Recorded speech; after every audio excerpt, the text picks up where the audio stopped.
దేవుడు ముత్యాగల్లో దేశం అన్నాడు మల్లు ముత్యాగల్లో మండలానాయకుడు ఏవారామందులో దేవుడల్లా ఉంటారా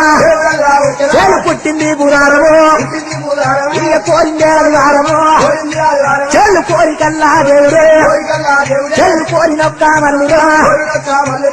రోజు మల్లయ్య పుట్టిండు పురారం నాడు అచ్చం ఆదివారం అందంగా కోరుకున్నాడు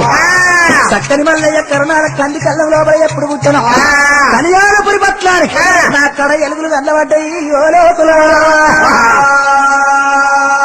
అగో మల్లయ్య పుట్టినాక మండలాన ఎలుగులు పుట్టిన ఈ దేవుడు పుట్టిన గది లోపల దేశం వల్ల ఎలుగు పుట్టే మైసచ్చి వాసన గుగ్గిళ్ళ వాసన గుప్పు అన్నట్టు అగో పచ్చి బండారు రాలినట్టు అవుతున్నది ఓ లోతులా నా పాలని